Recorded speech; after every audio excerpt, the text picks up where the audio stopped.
Hi, my name is Cameron, and today you join us for a productreview.com.au in-depth look at the 2020 Toyota GR Yaris.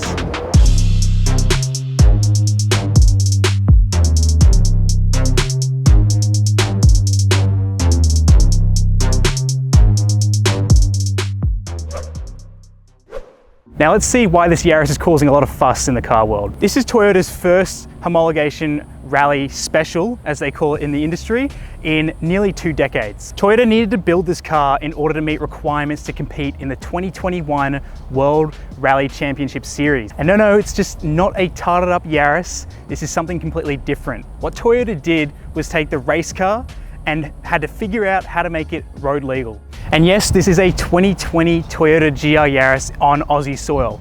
Now, how did it get here? Well, it's a bit of a funny story. Toyota Australia initially launched the first 1,000 cars at a significant discount. And how much of a discount? Well, $39,000. For the first 1,000 buyers, all you had to do was reserve your car with a $1,000 deposit. And if you did, you scored yourself a bit of a bargain, because now the recommended retail price for one of these is $49,950 before on roads. Now, what did Toyota do to turn a rally car into a road legal hot hatch? Well, let's find out. Now, starting with the inside of the 2020 Toyota GR Yaris, you would be mistaken that this is a normal Yaris, considering the interior looks very similar to all recent Toyota products. You've got leather seats, heated seats at that too, heated steering wheel, sat nav, automatic start-stop. This doesn't really look like a rally homologation special inside, but there are a few clues that this is a rally homologation special, and let's start with those. Well, let's start with the Alcantara on the doors. Nice sporty material you'd find in some other sports cars. You've also got single piece bucket seats with space to put a racing harness through if you choose to. You've also got a rounded steering wheel wrapped in leather with a GR badge there. You've also got a raised shifter as well, which means that your travel time of your hand between the steering wheel and the shifter is dramatically decreased. You've also got pretty Spartan dials. You've just got the bare minimum, 4 dials for oil temperature, fuel, speed, and revs. You don't really need anything else. You've also got a drivetrain select button, which allows you to choose between sport, track, and normal. We'll get into those a little bit later. You've also got intelligent manual transmission, IMT, just Toyota's fancy way of saying automatic rev matching, which means when you go on those downshifts, the car will automatically blip for you to make those downshifts a lot smoother. You've also got traction control off, and this simply allows you to let the safety features go away and you become the expert, so to speak, on track. And we'll get into why that's called expert mode a little bit later. In the gauge cluster, I did mention you have a couple of dials, but you also got a full color display, and that will show you cool information like boost pressure or tell you how much power you're setting for front or rear wheels. You probably won't be looking at the gauge cluster so much since there is a heads-up display, which is full color. You've got information like your revs, your speed limits in the area, so it'll let you know if you're speeding, and so you can keep your license if you want to drive this spiritedly. At your fingertips, you've also got lane keep assist, and you've also got radar cruise control. Very easy to operate and nice and practical without any additional stalks. Now, jumping into the center screen here, you've got a pretty standard Toyota screen in the middle, and it sits so high up on the dash that it actually becomes a bit of a problem when trying to look outside the car. And being a classic Toyota screen, it's pretty bare bones. It's got a GPS sat nav, it's got phone connection for Bluetooth, and it's got a Bluetooth connection for audio. And if you want to use digital radio, it's got that too. Now let's talk about the design of this car. This, I personally think, is something that Toyota hit out of the park, and they had help from Tommy Mäkinen, who's a famed World Rally champion. He was on a warpath to ensure that the design of this car suited one purpose only, and that was motorsports. Take for instance the brutish front grille, which is designed to send as much air as that engine needs to perform, and this windshield, where the air travels at a very raked angle compared to a normal Yaris to meet this carbon double bubble roof, which then smooths over to the rear. You've also got the design of these wheel arches, which are designed to house these wheels sitting almost outside the body, helping bring the car's rear width to about 1.8 meters. And while your attention's here, you've also got Enkei design wheels, which are specific for the GR Yaris. And inside these wheels, at the front, you have 4-pot brakes, which are 356 millimeters in diameter. Quite a potent set of brakes for a car that weighs 1,280 kilos. And part of that weight savings is this carbon roof I mentioned. This is a carbon composite roof, which saves around 3.5 kilograms from the roof of the car. Now coming around to the back of the GR Yaris, you've got a pretty low roof line. To note, Tommy Mäkinen actually wanted this roof line to be a little bit lower than this, but Toyota had to put a stop to it because otherwise you'd have almost no boot space. And talking around what's around the back here, you've got GR designation next to your Yaris badge. You've also got GR4 indicating this has Gazoo Racing all-wheel drive. You've got a specifically designed sports exhaust system, which doesn't sound like too much. It doesn't give you any pops and crackles, but it does sound like this.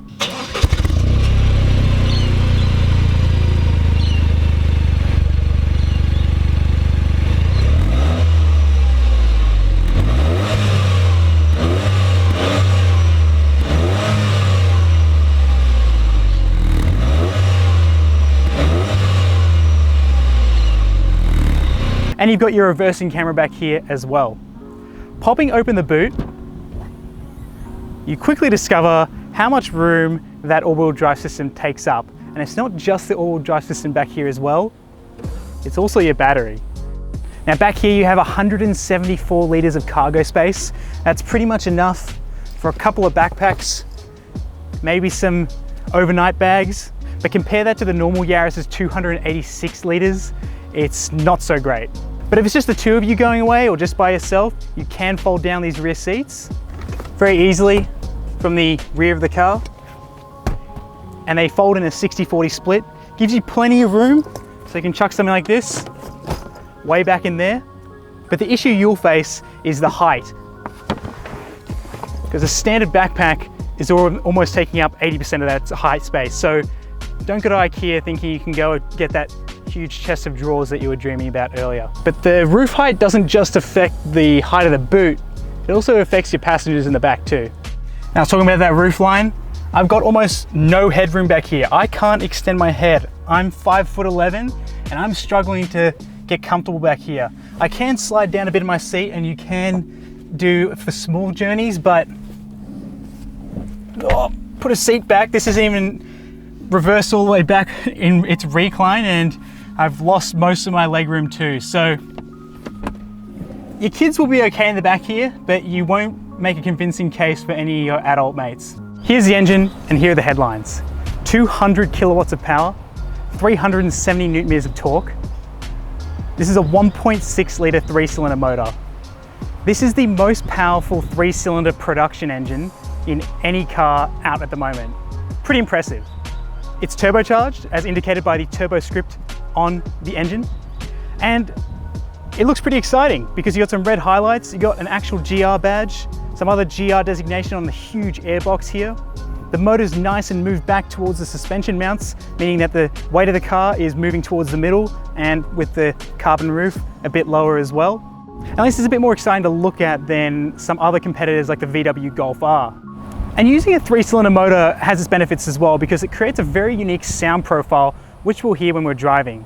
So this is all nicely presented to us, but it's much better to go and drive. So that's what we're going to do now. So sitting in the driver's seat of the GR Yaris, your eyes are instantly fixated on this full color heads-up display, which is going to display all the vital information that you need, such as it's got a shift indicator, it's got revs, it's got your speedo as well, and it's got automatic speed sign recognition, which is a great feature to have if you want to extend the shelf life of your license owning a car like this.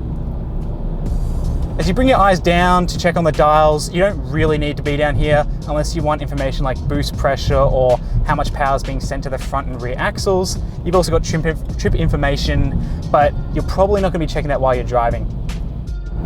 Now, if you find yourself in dense traffic or needing to just double check in the mirrors, you do have blind spot monitoring, which is a nice little lookout for you, as well as another lookout that's not physically here is the automatic brake detection system. So if you're pulling up on a car too quickly, the car will warn you first, and then if need be, it will activate the brakes.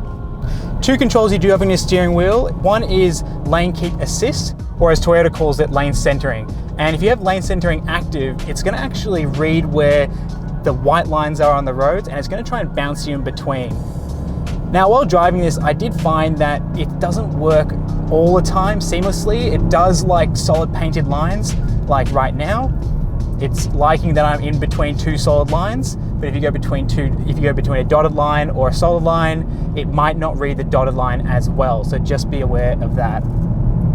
And just with the push of the button, you can turn that off. And all that happens is you'll get steering assist. And steering assist simply just means it will read the lines and beep at you if you do start to cross the center line. Now you've also got radar cruise control. You simply press cruise control and come up behind a car and it will set the distance and speed, and it will automatically speed up or slow down depending on how far in front the car is and how far you've set the radar distance. This is a rare thing to find on a manual car, considering that you have to change gears if the car needs to speed up, but that's what the shift indicator is for up in the heads-up display. Now that we've talked about the essentials, let's talk about the fun things in the car. So part of the experience of driving a GR Yaris is the shifter. It's extremely precise, very mechanical, and probably one of the best shifters in the market at the moment.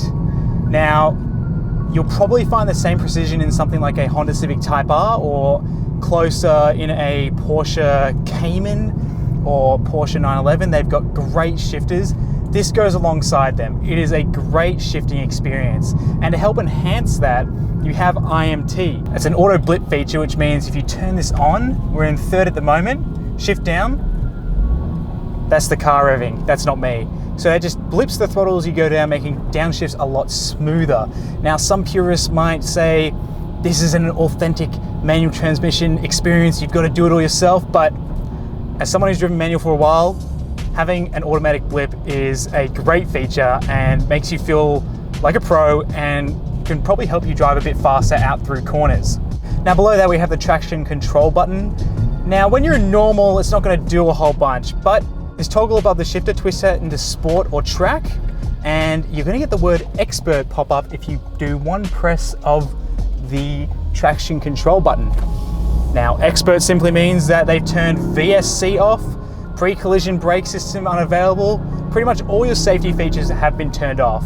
And expert is there to say, hey, you're the expert, you're in charge, and I probably wouldn't recommend using this on public roads unless you really feel brave.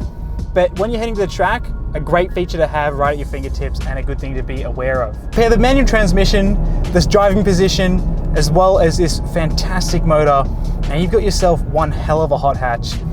Acceleration is so smooth, it's linear, you get power delivered right at the end, so you're rewarded for actually revving out the car all the way. And if you're in sport mode, which I am now, a lot of your power gets sent to the back. That's 70% of the power getting sent to the back, 30% to the front.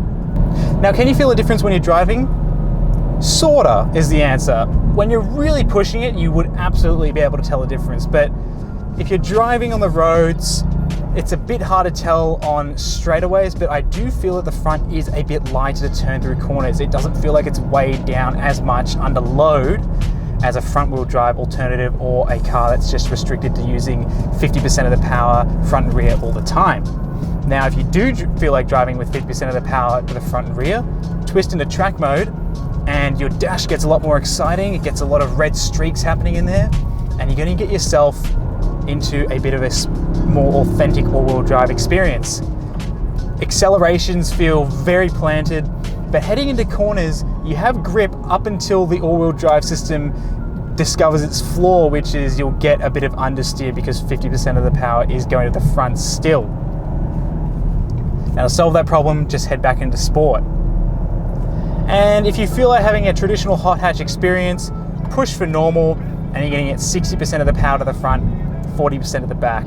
I rarely use normal, to be honest, when I'm driving in good weather conditions. I'm usually in sport, which gives me a bit more of a sports car feeling, letting the wheels at the front do most of the steering and the wheels at the back do most of the power delivery, which is a very traditional and almost more ideal setup.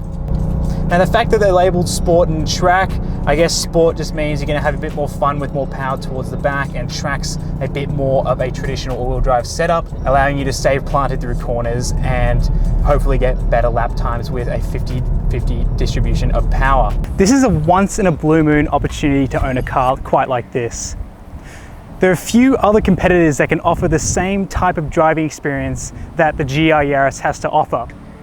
Now, if you're not one to appreciate that this is a rally car for the road, you might not like the compromises that this car makes. But If mentioning rally car for the road activates that little dopamine release in your brain, well, look no further. This is definitely the car for you, and it is a instant cult classic of a hot hatch. So thanks for joining us. My name's Cameron. This has been a product review in-depth look at the 2020 GR Yaris, and we'll see you in the next one.